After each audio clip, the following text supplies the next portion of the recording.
Warahmatullahi wabarakatuh. Perkenalkan, nama saya Dina Dwi Rahmawati dari Prodi Tadris Bahasa Indonesia semester 3 kelas A dengan mata kuliah Morfologi. Dosen pengampu Ibu Dina Putri Juni Astuti. Di sini saya akan menyampaikan materi tentang pengertian morfem dan contoh-contohnya. Sebelum mengetahui pengertian morfem dan jenis-jenis morfem, marilah kita mengingat kembali apa itu pengertian dari morfologi.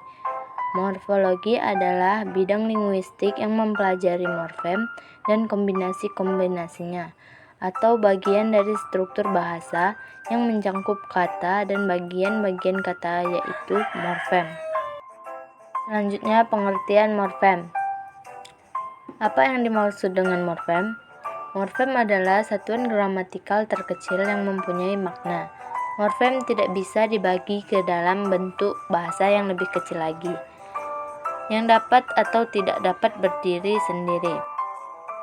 Di sini saya akan menjelaskan beberapa jenis morfem dan contohnya.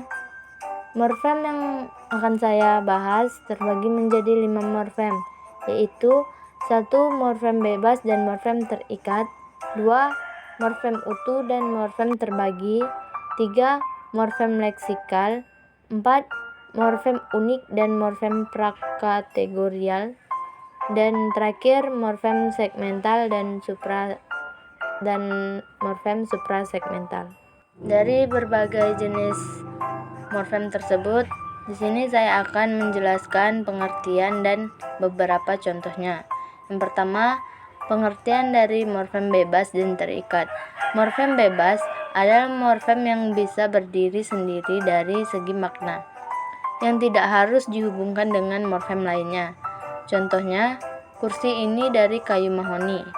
Kursi di sini merupakan morfem bebas yang terdiri dari satu morfem. Yang kedua, saya belum menikah. Saya di sini merupakan morfem bebas yang terdiri dari satu morfem. Sedangkan pengertian dari morfem terikat adalah morfem yang tidak bisa berdiri sendiri dari segi makna. Contohnya yaitu, yang pertama, kapan hujan ini akan berhenti? Henti di sini merupakan morfem terikat karena tidak bisa berdiri sendiri dan terikat dengan morfem ber. Yang kedua, perjuangkan harkat dan martabatmu. Juang di sini merupakan morfem terikat karena tidak bisa berdiri sendiri dan terikat dengan morfem per dan kan. Selanjutnya, pengertian morfem utuh dan morfem terbagi. Yang pertama, morfem utuh. Apa itu morfem utuh? Morfem utuh adalah morfem yang susunannya utuh dan tidak terbagi. Contohnya seperti lari, pergi, angkat, lantai. Morfem-morfem tersebut utuh susunannya dan tidak terbagi atau terpisah. Sedangkan morfem terbagi adalah morfem yang perwujudannya dalam bentuk morfem yang diantarai oleh unsur lain. Contohnya seperti morfem ke-an. Morfem tersebut bentuknya tidak utuh atau unsur-unsurnya terpisah. Di antara ke dan an ada unsur lain, misalnya unsur satu, menjadi kesatuan. Ke dan an pada ke-an adalah satu morfem meskipun terpisah. Selanjutnya, morfem leksikal. Apa pengertian morfem leksikal? Morfem bermakna leksikal adalah morfem yang mempunyai makna leksikal. Makna leksikal adalah makna kata atau leksen sebagai lambang benda, peristiwa, objek, dan lain-lain. Contoh morfemnya yaitu ikan, ku, jalan, dui, rumah, buku, dan mu. Morfem bermakna leksikal tidak sama dengan morfem bebas. Morfem bermakna leksikal bisa berbentuk morfem bebas, bisa juga berbentuk morfem terikat. Selanjutnya, morfem unik prakategorial. Pengertian morfem unik adalah morfem yang hanya mampu berkombinasi dengan satu satuan tertentu. Misalnya, morfem gulita, petas dan siur pada kombinasi gelap gulita, beras, petas, dan simpang siur. Selanjutnya yaitu morfem segmental. Apa itu morfem segmental? Morfem segmental adalah morfem yang terjadi dari fonem segmental atau dapat dibagi. Contoh morfem segmental yaitu meja. Bunyi morfem tersebut dapat dibagi menjadi meme, j aja, atau me, j a.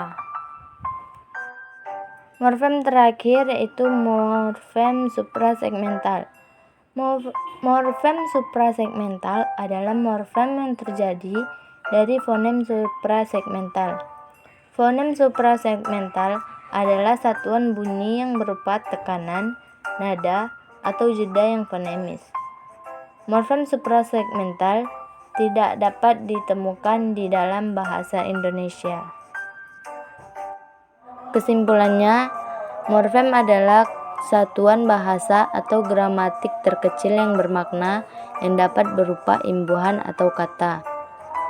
Saran dari saya, sebaiknya untuk teman-teman mahasiswa, sebuah materi diperlukan pemahaman khusus tentang susunan bagian-bagiannya.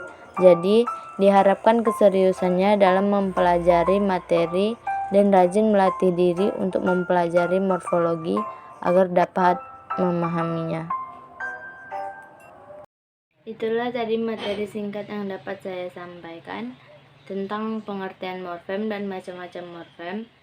Lebih dan kurangnya saya mohon maaf. Kepada Allah saya mohon ampun. Wabillahi taufiq wal hidayah. Wassalamualaikum warahmatullahi wabarakatuh.